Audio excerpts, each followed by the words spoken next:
Meskipun itu saudara kita sendiri. Ya, hati-hati dan beri ruang yang terbatas. Kita sendiri harus waspada serta menjaga diri. Selebihnya ya kita harus melakukan persiapan kalau sewaktu-waktu ada sesuatu yang tidak diinginkan terjadi. Misalnya ya pintu dibuka atau kontak sama keluarga atau kontak sama suami harus betul-betul online. Sehingga ketika terjadi sesuatu, bagaimana kita bisa melakukan report secara langsung saat itu pula. Nah, selebihnya ya kita harus terus berzikir kepada Allah, berlindung kepada Allah. Mbak Desi, hubungan Mbak Desi sama mertua seperti apa sih sebelum kejadian itu? Dari awal menikah emang mertua aku nggak suka sama aku. Memang aku bukan yang mereka mau gitu. Maksudnya suaminya Mbak Desi dijodohin sama orang lain? Aku juga gitu. Aku juga nikah sama dia itu bukan karena kita senang atau kita pacaran dulu, enggak gitu kan. Karena memang dia itu tadinya temen kakak aku banget gitu ya. Klop banget sama kakak aku. Dan udah baik banget, banyak ngebantu segala macam gitu kan. Kebetulan dianya senang sama aku gitu kan. Terusnya kakak aku bilang nikah aja gitu kan. Aku bilang aku masih kecil, aku bilang gitu. Baru 16 tahun waktu itu ya aku. Aku masih kecil, aku bilang aku belum mau nikah, aku bilang gitu. Udah katanya pokoknya ada sedikit pemaksaan lah ya di situ gitu kan. Akhirnya kita nikah gitu. Dan di situ tuh aku belum pernah diajak ke rumahnya gitu. Aku belum pernah dikenalin ke rumahnya gitu. Tiba-tiba terjadilah pokoknya pernikahan itu gitu kan. Memang keluarga dia pas hari pernikahan itu datang. Bapaknya tapi ibunya enggak gitu. Bapaknya datang tapi ibunya enggak. Begitu selesai nikah, aku dibawa ke kampung dia. 2 hari setelah nikah aku dibawa ke sana. Di situ aku baru tahu gitu kan.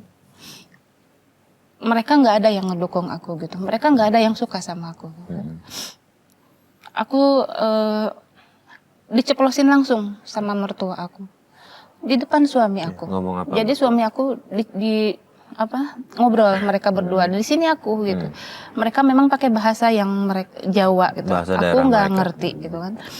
Tapi aku tahu gitu, aku ngerti gitu.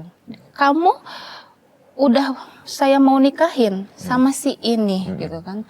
Kenapa kamu pilih dia? Kenapa pilih dia?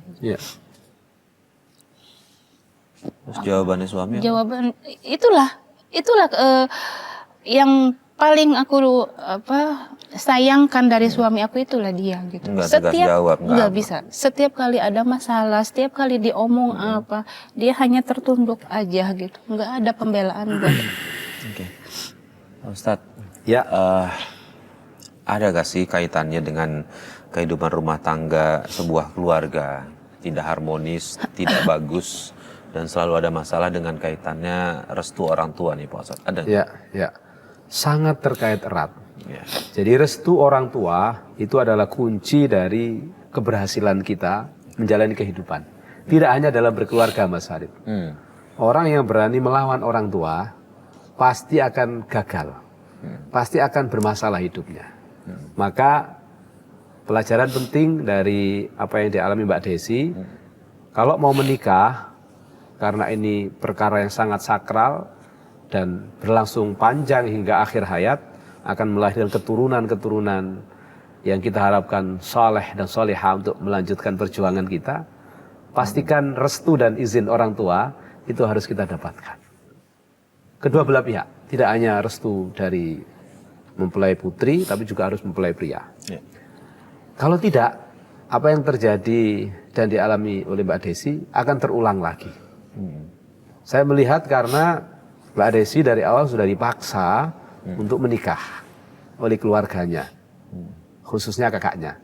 Sementara dari mempelai pria tidak direstui oleh ibunya karena sudah disiapkan calon yang lain. Nah, ini pangkal yang pertama kali dari ketidakharmonisan dan ketidakberhasilan keluarganya Mbak Desi. Sampai akhirnya kakaknya ada upaya memperkosa dan seterusnya ceritanya tadi. Oleh karena itu Islam mengatur cukup detail kalau kita mau berkeluarga. Sebelum kita menikah, Islam sangat menghormati dan menghargai hak masing-masing. Hak calon suami, hak calon istri. Apa yang harus dilakukan oleh sepasang calon suami dan istri kalau menikah? Ta'aruf, harus saling mengenal. Makanya Rasulullah SAW mengingatkan, kalau mau menikah tolong dilihat asal usulnya.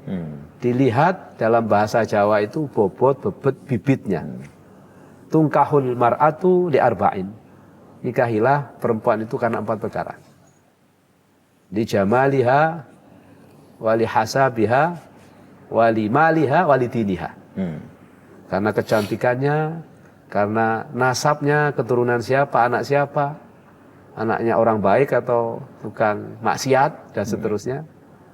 Karena hartanya, kaya atau miskin, dan karena agamanya, karena akhlaknya. Jika kau memilih karena agamanya atau karena akhlaknya, maka itu adalah pilihan yang terbaik. Tetapi Rasulullah memberikan gambaran itu sangat manusiawi. Setiap orang pasti akan melihat dari sisi tampilan fisik. Mas Farid menikah dengan istri, tidak akan pernah dilihat yang pertama yang membuat jatuh hati hartanya misalnya. Enggak, tapi karena wajahnya kok menarik, komunikasinya kok enak, akhirnya jatuh hati. Dari situ mulai kita saling kenalan. Sampean siapa, anaknya siapa, rumahnya di mana, siap nggak menikah sama saya. Dalam proses ta'aruf itu akan keluar karakteristik masing-masing, akan keluar ciri khas kita masing-masing. Oh, dia pemarah, dia sangat penyayang dan seterusnya. Yang suami keluar karakteristiknya, yang istri keluar. Hanya saja ta'arufnya calon suami dan istri dalam Islam tidak seperti ta'arufnya anak-anak muda zaman now, zaman milenial yang pacaran misalnya, tidak. Tapi ta'aruf dalam konteks Islami, saling mengenal dengan kita bersilaturahim. Jadi ketika memang kita mau menikah, jangan sampai yang terjadi seperti Mbak Desi alami, kucing-kucingan. Mbak Desi belum kenalan sama keluarga laki-laki, tiba-tiba dinikah. Dikenalin langsung setelah dinikah. Tapi nasi sudah menjadi bubur. Kita tidak pernah tahu apa keluarganya setuju atau tidak. Jadi pemirsa tawakal yang dirahmati Allah, pelajaran penting kalau mau menikah, tolong ta'aruf, kerjakan dengan sebaik-baiknya. Dilandasi oleh niat yang suci, niat yang bersih, dalam rangka mengikuti sunnahnya Rasulullah SAW. Insya Allah pernikahan itu akan menjadi berkah. Karena pernikahan itu tidak hanya sehari 2 hari, tetapi selama-lamanya sampai ajal menjemput. Hingga mungkin di antara kita ada yang dititipi anak. Itulah pernikahan. Jadi yang dialami Mbak Desi ini karena salah kedaden dalam bahasa Jawa. Salah dari awalnya, tidak terbuka untuk saling mengenal antara 2 keluarga. Karena menikah itu tidak sekedar pernikahan antara calon mempelai suami dan calon mempelai istri. Tapi 2 keluarga. Perkumpulan, persatuan dan pernikahan 2 keluarga.